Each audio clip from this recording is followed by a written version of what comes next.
Hello everyone, welcome back to my channel Shweta Rajput versatile. दोस्तों, एक बार फिर से आपका स्वागत है मेरे इस चैनल पर, आपके अपने इस चैनल पर। तो दोस्तों, आज मैं आपको श्री नाग वासुकी जी का प्राचीन मंदिर के दर्शन कराने ले जा रही हूँ और उनकी स्टोरी के बारे में आपको बताने जा रही हूँ। तो इसके दो द्वार हैं और इस मंदिर के जो प्रमुख दो द्वार हैं, पहला जो है प्राचीन द्वार है, जो कि जिधर से हम जा रहे हैं वो शहर की ओर खुलता है, और दूसरा द्वार जो है आपका वो नया द्वार है जो सीधा गंगा के तट की ओर खुलता है। और आपका जो अभी मैंने दर्शन कराया है ये भीष्म पितामह है, गंगा पुत्र भीष्म पितामह, जिनकी जो मूर्ति है वो 8 से 9 फीट की लंबाई में है। तो ये बाहर सरसैया पे लेटे हुए हैं। इसके अलावा तो आइए चलिए हम स्टार्ट करते हैं कि इस मंदिर की स्टोरी क्या है और कहाँ पे है, और इससे रिलेटेड जानकारी हम आपको वहाँ के जो मुख्य पंडित हैं उनके मुख से भी सुनने को मिलेगा, आपको कोशिश करेंगे। तो स्टार्ट करते हैं। प्रयाग में संगम तट से उत्तर दिशा की ओर दारागंज के उत्तरी कोने पर अति प्राचीन नाग वासुकी मंदिर है। इस मंदिर में नागों के राजा वासुकी नाग विराजमान हैं। इस मंदिर की महिमा का बखान सिर्फ इस बात से लगाया जा सकता है कि प्रयागराज आने वाले हर श्रद्धालु और तीर्थयात्री की यात्रा तब तक पूरी नहीं होती है जब तक कि वह नाग वासुकी का दर्शन न कर लें। इस मंदिर के बारे में जनश्रुति है कि मुगल काल में जब हिंदू धर्म के स्थलों को पूरी तरह से तहस नहस किया जा रहा था, उस समय नाग वासुकी मंदिर को भी तोड़ने का प्रयास किया गया।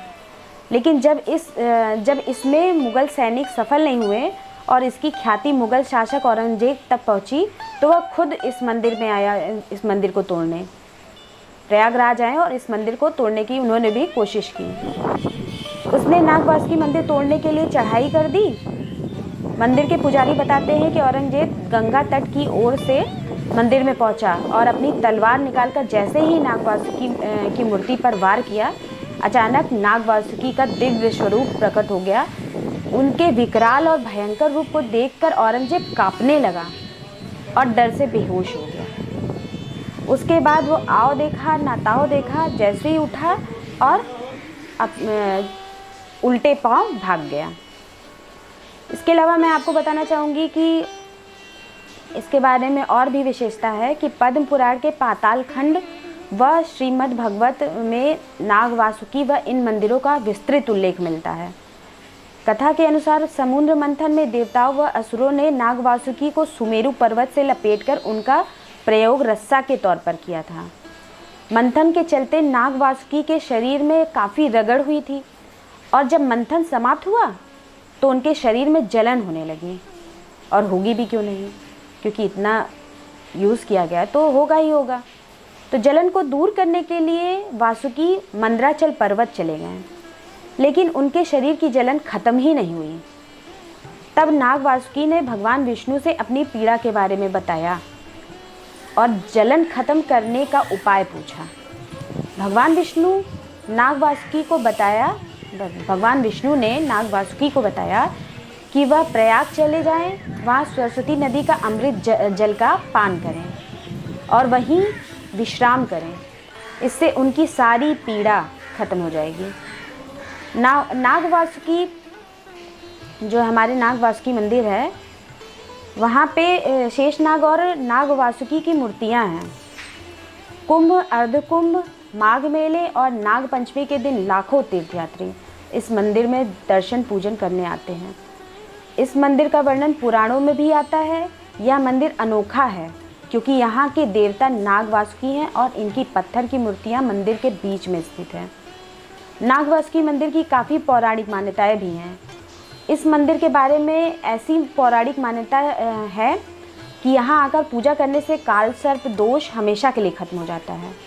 गंगा तट पर स्थित प्राचीन नाग वासुकी मंदिर सदियों से आस्था का केंद्र रहा है। श्रावण मास में तो शिवालयों की तरह नाग वासुकी मंदिर में रुद्राभिषेक, महाभिषेक व काल सर्प दोष की शांति का अनुष्ठान चलता है। मंदिर के गर्भगृह में नाग नागिन की स्पर्शधारी प्रतिमा है, जिसे नाग वासुकी के रूप में पूजा जाता है। मान्यता है कि परमपिता ब्रह्मा के मानस पुत्रों ने नाग वासुकी को मूर्ति के रूप में यहाँ स्थापित किया है। यहाँ मौजूद पत्थर 10वीं सदी से भी प्राचीन बताए जाते हैं। मंदिर परिसर में गणेश व पार्वती, भीष्म पितामह की सरसैया पर लेटी हुई प्रतिमा व भगवान शिव की भी मूर्ति है स्थापित है यहाँ पे। इस मंदिर का सैकड़ों वर्ष पूर्व नागपुर के राजा श्रीधर भोसले ने जीर्णोद्धार कराया था, जबकि 2001 में केंद्रीय मंत्री डॉक्टर मुरली मनोहर जोशी ने मंदिर के फर्श व दीवारों को ठीक कराया था। और मैं आपको ये जानकारी दे दूँ कि इस मंदिर का जो निर्माण हुआ है, उनकी जो वॉल है, दीवार है, उस दीवार पे जितना भी जो शिल्प कलाओं से चित्र बनाया गया है, वो चित्र भी नाग से रिलेटेड बनाया गया है। उस चित्र को भी अगर आप गौर से देखेंगे तो वो समझ में आ जाएगा कि नाग ही बनाए गए हैं डिज़ाइन करके। और आपको जानकारी देना चाहूँगी, नाग पंचमी का त्यौहार संगम नगरी प्रयागराज में पूरी श्रद्धा और आस्था के साथ मनाया जाता है। ग्रहों और नक्षत्रों के खास संयोग के चलते इस बार का जो सावन है वो 2 महीने का है और उसी में आपका नाग पंचमी का महत्व भी पड़ गया है, इसलिए उसका भी महत्व बढ़ गया है। वैसे भी अपने में वो महत्वपूर्ण है। इस खास मौके पर नाग देवताओं के मंदिरों और दूसरे शिवालयों में श्रद्धालुओं की भारी भीड़ उमड़ी हुई है। उस दिन बहुत ज़्यादा भीड़ है। सावन के पूरे माह खूब भीड़ रहती है। लोग नाग देवताओं का दर्शन पूजन कर उन्हें दूध चढ़ाते हैं और रुद्राभिषेक कर काल सर्प दोष की और विष बाधा से मुक्ति की प्रार्थना करते हैं। संपूर्ण सर्प जाति के स्वामी भगवान तक्षक और नागराज वासुकी का मूल निवास होने की वजह से प्रयागराज में नाग पंचमी का एक विशेष महत्व है। नाग पंचमी के दिन भक्तों ने नाग मंदिर में दूध और जल चढ़ाकर अपने घर परिवार और कुल को सांपों की काली छाया से दूर रखने की प्रार्थना करते हैं। जैसा कि इस मौके पर मंदिरों में विशेष इंतजाम किए जाते हैं। नाग देवताओं के मंदिरों में काल सर्प दोष से मुक्ति के लिए विशेष पूजा अर्चना और अभिषेक किए जाते हैं। इस मंदिर के कंकड़ की भी अपनी एक विशेष कहानी संजोए हुए हैं जो बेहद रहस्यमयी है। पौराणिक मान्यताओं के मुताबिक इलाहाबाद के नाग वासुकी मंदिर से कंकड़ ले जाकर घर के चारों तरफ रखने वालों पर कभी सांपों और नागों की काली छाया नहीं पड़ती। इतना ही नहीं, यह कंकड़ घर में रखने वालों को सर्प दोष से भी मुक्ति मिल जाती है। पौराणिक मान्यता के मुताबिक समुद्र मंथन के बाद नागराज वासुकी पूरी तरह लहूलुहान हो गए थे और भगवान विष्णु की सलाह से उन्होंने ही प्रयागराज में इसी जगह आराम किया था। इसी वजह से इसे नाग वासुकी मंदिर कहा जाता है।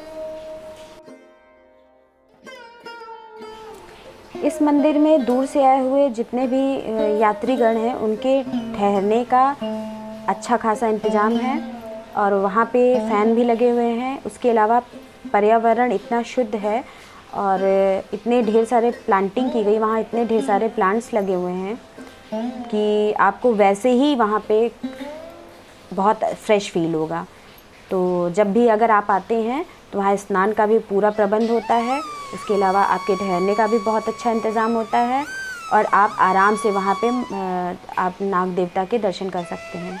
और नाग देवता के दर्शन ज़रूर करें क्योंकि कुंभ में, हमारे प्रयागराज में, कुंभ नगरी में जो है इनका बहुत अपना ही एक विशेष महत्व है जिसको आप आने के बाद ही ज़्यादा अच्छे से समझ सकते हैं।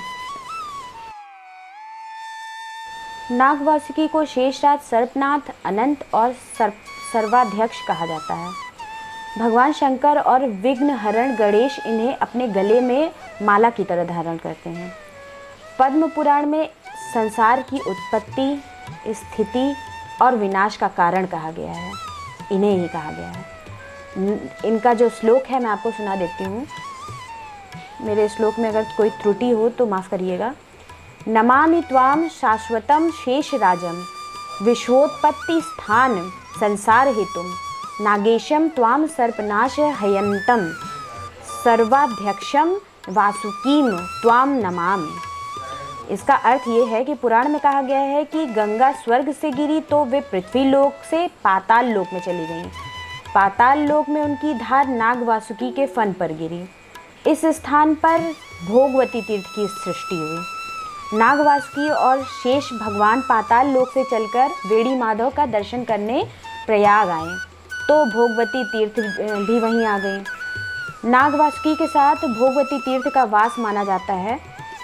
नाग वासुकी मंदिर में पूरब की तरफ गंगा के पश्चिम हिस्से में भोगवती तीर्थ माना जाता है। बरसात के दिनों में जब गंगा जी बढ़ जाती हैं तब इनका जल नाग वासुकी मंदिर की सीढ़ियों से होते हुए ऊपर तक पहुंच जाता है। श्रद्धालु तब भोगवती तीर्थ में स्नान करते हैं। यहाँ पे और भी देवी देवताओं की मूर्तियाँ हैं, उनके साथ असी माधव जी का भी मंदिर है। तो हमारे असी माधव की भी अपनी एक अलग सी स्टोरी है।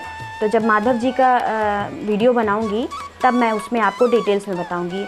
बस ये आप जान लीजिए कि वो हमारे प्रयागराज में 12 माधव ज्योतिर्लिंग में आते हैं वो। तो इनके बारे में भी इनकी एक अलग विशेषता है जो बहुत महत्वपूर्ण स्टोरी है, जो मैं आपको रिप्रेजेंट ज़रूर करूँगी अगले वीडियो में।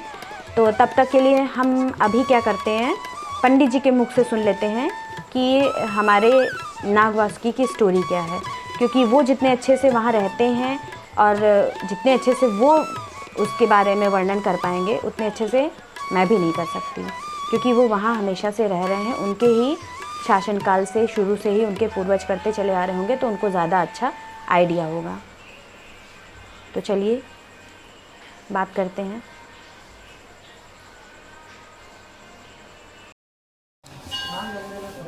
पूछे नाग वासुकी। मैं आपसे जानना चाहती हूँ पंडित जी कि इस नाग वासुकी मंदिर की कथा क्या है। देखिए, पंडित श्याम बिहारी मिश्रा, पुजारी नाग वासुकी। Contact number 7753820308। देखिए, ये 8000 वर्ष पुराना मंदिर है। देखिए, शंकर जी के गले के नागों के राजा हैं नाग वासुकी जी। समुद्र मंथन जब हुआ था तो देवताओं के लिए उन्होंने अपना शरीर अर्पण कर दिया था। ये रस्सी बने हुए थे और सुमेरी पर्वत मथानी, सुमेरी पर्वत सोने का पूरा। जब मंथन होने लग गया तो पहाड़ नीचे जाने लग गया, तो विष्णु भगवान ने कछुए का रूप धारण करके नीचे विराजमान हो गए पहाड़, तो पहाड़ फिर ऊपर आ गया। तो इसीलिए विष्णु भगवान को कछुए का रूप धारण जाता है। जब समुद्र मंथन हुआ, समुद्र मंथन के बाद 14 रत्न अमृत कलश निकला, तो विष्णु भगवान ने मोहिनी का रूप धारण करके उसका अमृत कलश में 2 भाग कर दिए, एक तरफ मदिरा एक तरफ अमृत। तो वो जब देवताओं को अमृत पिला रहे थे, राक्षसों को मदिरा, तो राहु जान गया। जब राहु जान गया तो वो देवताओं की लाइन में सर्प का भेष बना के बैठ गया। भूलवश विष्णु भगवान ने उसको भी अमृत पान करा। जब स्मरण किया रही तो राहु जब तक सुदर्शन चक्र से गर्दन काटी, जब तक अमृत पान कर चुका था, 2 भाग हो गए। तो ऊपर का भाग राहु हो गया, नीचे का केतु हो गया। एक राक्षस के जो राक्षस हो गए, जो भी आज भी लोगों को परेशान करते हैं। उसके बाद इनके शरीर में अग्निज्वाला हो गई, क्योंकि रस्सी की तरह बटे गए थे। तो इन्होंने विष्णु भगवान से कहा कि हे भगवान, अगर कोई ऐसा स्थान दे कि कुछ दिन रह कर के मैं और लोगों की सेवा कर सकूं। तो उन्होंने कहा, जाइए सरस्वती माता का प्रयागराज में पान करिए, और गंगा जी जो है प्रयागराज में पूरब की ओर जा रहे हैं, उसमें आप निवास करिए। तो आए, तो जब अमृत पान किया सरस्वती माता का, तो पाताल लोक चली गई पान करने के बाद, और आके गंगा जी में वासुकी जी निवास करने लग गए। जब ब्रह्मा जी से कहा कि ऐसा करिए कोई उपाय कि गंगा जी जो है जाकर जमुना जी मिल जाए, तो सरस्वती माता जो लुप्त है वो आ जाए, तो गंगा यमुना सरस्वती संगम हो जाए। तो ब्रह्मा जी ने पहला यज्ञ दशाश्वमेध घाट में किया था, शंकर जी की स्थापना किए। दशाश्वमेध घाट बनारस में है, एक दशाश्वमेध घाट प्रयागराज में है। वहाँ शंकर जी की स्थापना की है, जो कि आज भी वो मंदिर है। स्थापना जब किए तो सब देवता एकत्रित हुए हवन के टाइम। जब हवन में इकट्ठे हुए, हवन के पश्चात देवता सब जाने लग गए, तो वासुकी जी भी वापस आने लग गए। तो विष्णु भगवान ने कहा कि ये बहुत समय से यहाँ पड़े हुए हैं गंगा जी में, और लोग नाग देवता करके प्रणाम करते हैं, इनकी महिमा कोई नहीं जानता है। अब आप इनको यहीं स्थापित कर दीजिए। तो ये नाराज़ हुए वासुकी जी, कि इतने दिन बाद आपको मेरी याद आई है। लोग मुझे नाग करके प्रणाम करते थे, मेरी महिमा कोई नहीं जानता था कि मैं शंकर जी के गले के नागों का राजा नागवासुकी हूँ। तो कहा नाराज ना होइए, अगर कोई वचन मांगना है तो मांगिए। तो इन्होंने 3 वचन मांगे। पहला वचन कि सावन की पंचमी को जो भी दर्शन करेगा मैं उसके काल सर की शांति करूँगा, और बाद में जो है राहु केतु की अपना जाप करा के हवन कर लेंगे। दूसरा वचन मांगा, यहाँ 12 माधव उसकी परिक्रमा होती, उसके साथ मेरी भी परिक्रमा होनी चाहिए, जो इलाहाबाद की पूरी रक्षा करते हैं। अभी योगी जी लगे हुए हैं 25 के कुंभ तक, जहाँ तक है 12 माधव के मंदिर बन जाएंगे। और बेड़ी माधव मंदिर जो है, अश्व माधव यहाँ पर विराजमान है, यहीं बेड़ी माधव भी था। गंगा जी में दोनों ध्वस्त हो गए थे। हमारे पास कोई जगह नहीं थी ना पैसा था, क्योंकि बिल्कुल इंटीरियर में, आज भी यहाँ कोई अर्निंग नहीं है। बेड़ी माधव के महंत स्वयं एक बार मेरी परिक्रमा करने आएंगे। तो जो आज बेड़ी माधव जो मैडम इंचार्ज है, वो एक बार खड़ाऊ रख के यहाँ दर्शन करने अकेले आती। और जो भी मेरे दर्शन करेगा, दर्शन माँ से मैं 4 आने कष्ट निवारण करूँगा। तीसरा वचन मांगा इन्होंने कि काल सर्प की पूजा प्रथम मेरे स्थान में होगी, क्यों मैं साक्षात यहाँ विराजमान हूँ। द्वितीय उज्जैन में होगी महाकाल में, तृतीय नासिक में होगी, क्योंकि यहाँ स्वयं मैं विराजमान हूँ, इसलिए प्रथम पूजा यहाँ होगी। तो प्रथम पूजा यहाँ होगी, द्वितीय उज्जैन में, तृतीय नासिक में। ये इन्होंने 3 वचन मांगे। औरंगजेब आया था, इनको भाला मारा था 3, जो कि आज भी है। मंदिर तो मारा थे ना अपने राज्य में। हाँ, उनके हृदय में मारा, आज भी निशान बना है। 1 मारा, 2 मारा, तीसरा भाला मारा तो विषैली दूध की, क्योंकि नाग देवता दूध पीते हैं, दूध पिलाया जाता है। तो दूध की विषैली धार निकली, उसके मुंह पड़ी तो बेहोश होकर गिर गया। सिपाही यहाँ से उठा के लेके भागे हुए। दशाश्वमेध घाट पहुँचा तो ब्रह्मा जी ने जो शंकर जी की मूर्ति स्थापित किया है, उसमें 3 तलवार मारा। 1 मारा, 2 मारा, तीसरी मारा तो मूर्ति के टुकड़े हो गए। पर बिजली का करंट लगा तो वहाँ भी बेहोश होकर गिर गया। जब वो समझ गया कि इनमें शक्तियाँ हैं, तो सुरंग के द्वारा सीधे दिल्ली भाग गया। ये इनकी कहानी 60 में बता दी, अब है तो बहुत लंबी आपको मैंने। तो पंडित जी, जो पहले के पंडित जी थे उन्होंने ये भी बताया था कि ये मंदिर औरंगजेब ने बनवाया था अपने टाइम नहीं, पे। देखिए ये मंदिर जो है 500 वर्ष पुराना है। ये जो बना हुआ ढांचा, पहले तो हमने एक चबूतरा बना रखा था। एक महाराष्ट्र के रजवाड़ा टाइप थे, 46 साल की उम्र हो गई थी, उनके बच्चे नहीं हो रहे। तो किसी पंडित जी ने बताया कि जाइए नागवासुकी प्रयागराज में, मिन्नत मानिए, धरन बांधिए, धागा बांधा जाता है फल फूल मिठाई चढ़ा के, कि अगर मेरे बच्चा हो गया तो मैं आपके स्थान में मनौती मानी कि मैं मंदिर का निर्माण करूंगा। 2 वर्ष बाद उनके बच्चा हो गया, तो वो आए थे तो इसका निर्माण किए और भंडारा किए थे। अच्छा पंडितों को दक्षिणा, रजवाड़ा टाइप थे, अच्छा दक्षिणा वगैरह दिए। इस मंदिर में आप जो देख रही हैं, नाग ही नाग हैं। नाग के अलावा आपको कुछ नहीं मिलेगा। और मूर्तियाँ हैं, पर मूर्ति में जो फूल बने हैं वो भी नाग की आकृति की हैं, अगर आप गौर करेंगी, समझिए आप। और बाद में फिर हम लोगों ने गुंबज उन्होंने नहीं बनवाया था, तो हम लोगों ने गुंबज बनवा दिया। हाँ, औरंगजेब ने नहीं बनवाया। औरंगजेब ने जो है भाला मारा था, इनको खंडित करना चाहा था। वो भाग गए थे लेकिन। हाँ, भाग गया। स्टोरी तो बहुत लंबी है, पर हम लोग साथ में बताएंगे तो 2-3 घंटे की है। और फिर पद्म पुराण में, स्कंद पुराण में, शिव पुराण में इनका वर्णन मिलता है। हमारी बात ना मानिए, 8,000 वर्ष पुराना मंदिर है। आपको स्कंद पुराण में प्रयागराज में यही तो एक मंदिर है सर्पदेव का। हाँ, प्रयागराज में यही तो एक मंदिर। प्रयागराज में नहीं, विश्व में एक मंदिर है नागवासुकी का। हाँ, दक्षिणबाद में एक नाग मंदिर है, कांगड़ा में एक नाग मंदिर है, पर जो है नागवासुकी का मंदिर विश्व में एक ही यही है, ये समझिए। तो दोस्तों बस इतनी सी कथा है इनकी, और भी ये जानकारी आप गूगल में भी सर्च कर सकते हैं, आपको मिलेगा। उसके अलावा ये पीछे का द्वार है जहाँ से हम लोग जा रहे हैं, जो मैंने बोला था नया द्वार खुला है, तो इसको पीछे का द्वार हम लोग मानते हैं। तो यहाँ से नीचे उतरेंगे, यहाँ के जो वॉल है उस पर देखिए कितनी अच्छी पेंटिंग की गई है। और आपको भी बाहर पहुंच के भी इसका दृश्य दिखाऊंगी। बहुत सुंदर दिखता है, सीढ़ियाँ इसकी बहुत सुंदर बनी हुई हैं। और दोस्तों इसी के साथ हम आपका ये जो वीडियो है वो समाप्त करते हैं और मिलते हैं अगले वीडियो में। तो अगर अच्छा लगा हो तो लाइक, शेयर और कमेंट करना ना भूलें। और जिन्होंने सब्सक्राइब किया है उनको दिल से धन्यवाद है, और जिन्होंने सब्सक्राइब नहीं किया है वो कृपया मेरे चैनल को आके सब्सक्राइब कर लें।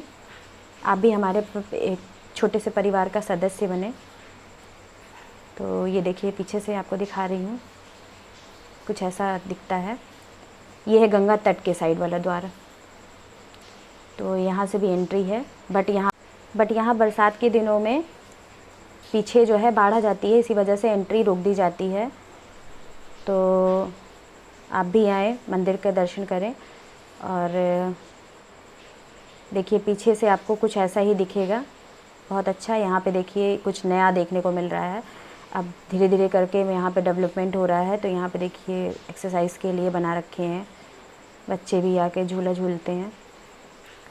तो मिलते हैं अगले वीडियो में, तब तक के लिए बाय।